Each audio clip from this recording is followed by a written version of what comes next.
Today I am sharing the explanation of Chaupai 10, Chaupai 11 and Chaupai 12 of Hanuman Chalisa in English from My Hanuman Chalisa by Devdutt Pattanaik.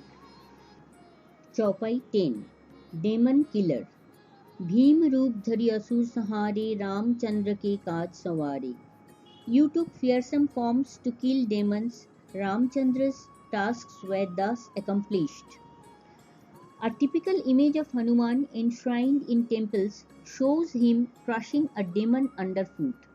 Sometimes two demons, mostly a man, but sometimes a woman. This could be one of many demons that Hanuman overpowers in the Valmiki Ramayana and in the many regional and folk Ramayanas. On his way to Lanka, Hanuman encounters three female demons, Simhika, Surasa and Lankini, who protect Lanka from intruders. Simhika has the power to capture her prey by its shadow, so she grabs hold of Hanuman's shadow and forces him into her mouth. Hanuman does not resist, he reduces himself in size so that rather than bite him, she is forced to swallow him. Inside her stomach, he expands in size and escapes by ripping out of her entrails, causing her to die. Surasa blocks Hanuman's path in the middle of the sea and tells him that he cannot pass until he enters her mouth, that is a boon she has given by the gods. Hanuman has no choice but to enter her mouth. He increases his size, forcing Surasa to widen her jaws. Then, in a moment, he reduces himself to the size of a bee and dips in and out of Surasa's mouth. Surasa has no choice but to let Hanuman pass, for he has outwitted her with his agility. While he first contracts and then expands to escape Simhika, Hanuman expands and later contracts to escape Surasa, the mother of serpents. While he uses brute force to kill Simhika, he uses cunning to escape Surasa. In Lanka, Hanuman simply shoves the guardian goddess of Lanka, Lankini, to the ground, making her realize he is no ordinary monkey, but the monkey destined to defeat Ravana. The defeat of Simhika, Surasa, and Lankini marks the beginning of the end of Ravana's rule. The female demon depicted under Hanuman's foot is sometimes interpreted as Lankini, Surasa, or Simhika. Some identify her as Panvati or a malevolent astrological force that causes misfortune. Others see her as Surpanakha, Ravana's sister, embodying the lustful woman who is the opposite of the celibate sage embodied by Hanuman. Some see this fierce relationship of Hanuman with female demons as a rejection of Tantra, where female deities preside and the focus is the acquisition of occult powers. In folklore, the celibate male ascetics, yogi, are often in conflict with sexually alluring female sorceresses, yoginis. This is seen as reflecting the conflict between the austere, refined Vedanta tradition, where the focus was wisdom and liberation, and the crude Tantra tradition, where the focus was power and control. Not everyone appreciates the idea of violence against women, even if the woman is a demon. In most images, the demon under Hanuman's foot is male and identified as Kalanemi, sent by Ravana to prevent Hanuman from finding the Sanjeevani herb, or Mohiravana, who Hanuman outwits to save Ram from Patal. The demon embodies obstacles that come in the way of success. Crushing him marks the crushing of obstacles. That is why Hanuman is called the remover of obstacles, Shankat Mochan.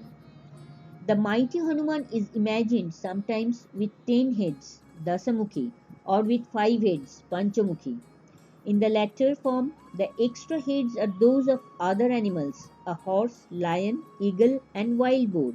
These indicate Hanuman's association with wisdom, horse, valor, lion, vision, eagle, and tenacity, boar. It also visibly reveals Hanuman to be more than a monkey. This form of Hanuman is called Mahabali and is seen as standing independent of Ram. Hanuman displays his cosmic form Virat Swarup in various situations in various contexts to impress Ram when they meet for the first time, to inspire the monkey army as he leaps across the sea, to overpower Simhika, escape Surasa, defeat Lankini, to instill hope in Sita isolated in Lanka, to intimidate Ravana in his court, and finally in the Mahabharata to teach Bhima humility. But at all times, this mighty form of Hanuman contains his humility, the desire to serve Ram always. Chaupai 11. Saving Lakshman. Lai Sajivan Lakhanjiaye Sri Raghubir Harshi Urlaye. By fetching the Sanjeevani herb, you save Lakshman, son of the Raghu clan, hugged you in delight. In the Ramayana, the Rakshasa king Ravana abducts Sita and takes her away to the south across the sea to the island kingdom of Lanka. To save Sita, her husband Ram and Ram's brother Lakshman take the help of the Vanaras to build a bridge to Lanka and declare war against Ravana. In the war that follows, Ravana's son Meghnad, also known as Indrajit, strikes Lakshman with a deadly arrow containing the venom of serpents. Lakshman loses consciousness and risks losing his life as the poison begins to spread through his limbs. Only a herb called Sanjeevani can save Ram's brother if applied to the wound before sunrise the next day. But the herb grows on a mountain far away in the north. Who can fetch it from so far, so soon? Ram wonders as the sun begins to set. The Vanaras shout, Hanuman, of course. Did he not leap across the ocean and reach Lanka as if jumping from one branch of a tree to another? Surely he can fly north and bring back the herb in one night. Ram looks at Hanuman with anxious eyes, his heart filled with deep despair at the thought of his dying brother. In response, Hanuman turns north and jumps.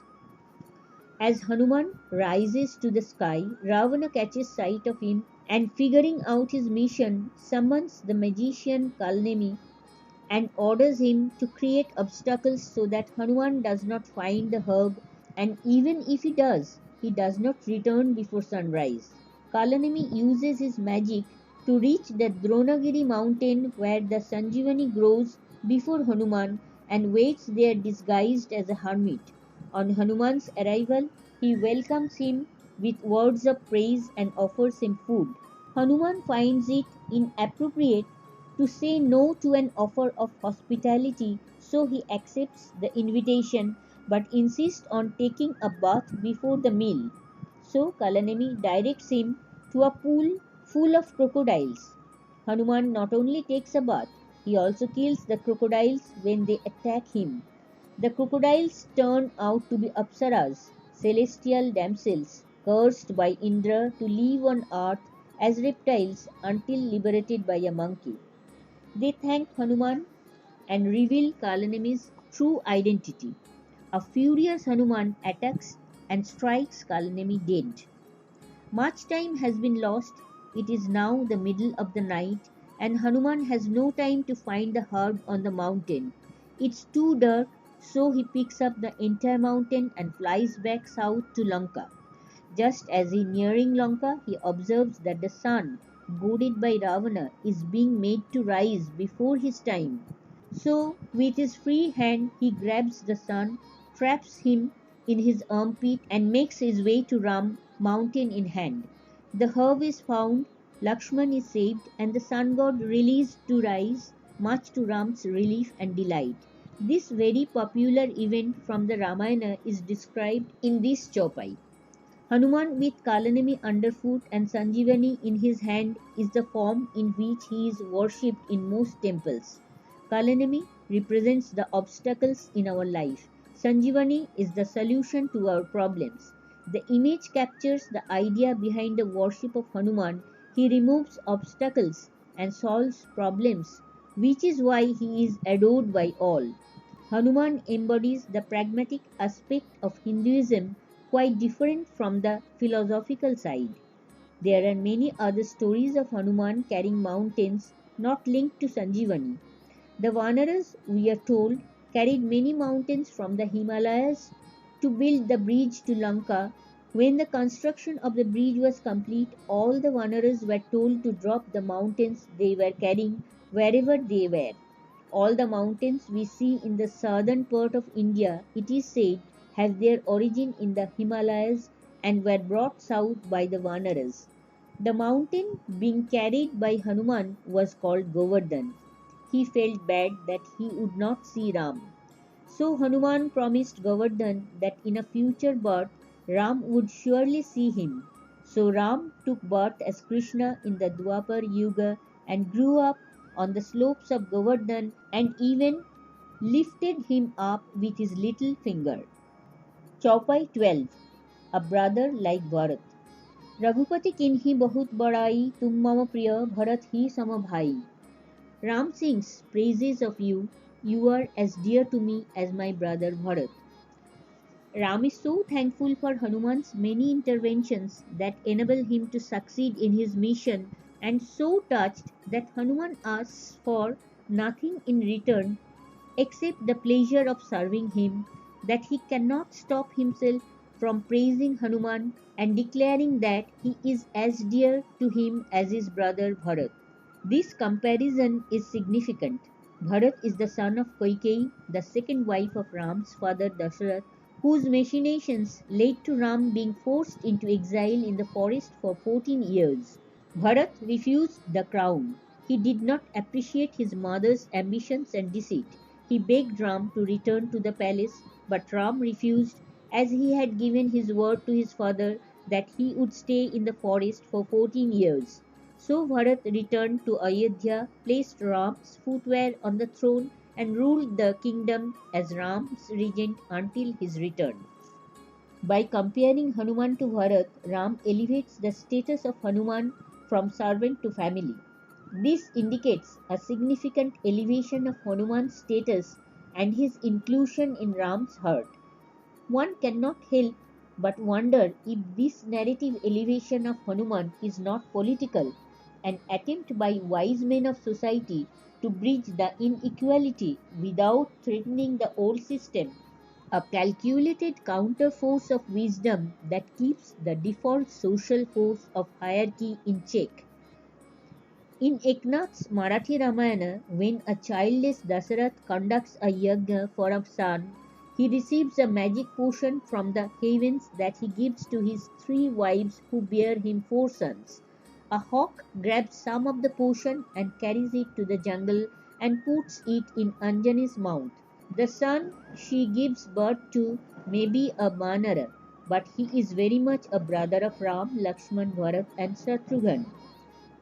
In a folk variant of the Ramayana, when Hanuman is flying with the mountain southwards towards Lanka, he passes Ayodhya.